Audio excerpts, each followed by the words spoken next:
so ইমানখিনি power তেওঁলোকে কেনেকৈ লাভ কৰিলে এনেকুৱা কি কাৰণ আছিল যাৰ ফলত ব্ৰিটিছ সাম্ৰাজ্য ইমান শক্তিশালী হৈ পৰিল আৰু তাৰ লগতে তেওঁলোকৰ সাম্ৰাজ্য বিস্তাৰো কৰিব পাৰিল factors that helped Britain's colonial expansion এটাটো হ'ল ইণ্ডাষ্ট্ৰিয়েল ৰিভলিউশ্যন যাৰ ফলত প্ৰডাকশ্যন বাঢ়িল সামগ্ৰীৰ দামো কমিল কিন্তু এই মেচিনবোৰ চলাবলৈ লাগিছিল তেতিয়া কেপিটেল মূলধন আৰু এই মূলধন আহিছিল কলনীবোৰৰ লগত কৰা ব্যৱসায়ৰ পৰা বিশেষকৈ ইণ্ডিয়া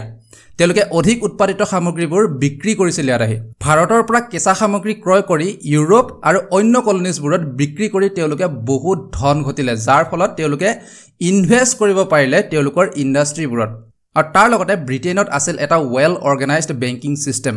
যাৰ ফলত তেওঁলোকে কেৱল ধন উপাৰ্জনে নহয় ভালদৰে পৰিচালনাও কৰিব পাৰিছিল ব্যৱসায়িক ঋণ দিব পাৰিছিল ইনভেষ্টমেন্টত সহায় কৰিছিল আৰু অন্য যিকোনো আৰ্থিক বিষয়ত এই বেংকিং ব্যৱস্থাই ব্ৰিটেইনক বহুত সহায় কৰিলে ইয়াৰ উপৰিও ব্ৰিটেইনৰ যিবোৰ ধনী মানুহ আছিল তেওঁলোকে নতুন আৱিষ্কাৰ আৰু উদ্ভাৱনৰ বাবে ইনভেন্টৰ অৰ্থাৎ উদ্ভাৱকসকলক বা বৈজ্ঞানিকসকলক আৰ্থিকভাৱে সহায় কৰিছিল নতুন মেচিন বা নতুন টেকনলজিৰ আৱিষ্কাৰ কৰিবলৈ সো এই সকলোবোৰ ব্যৱস্থাই ব্ৰিটেইনক শক্তিশালী কৰি তুলিলে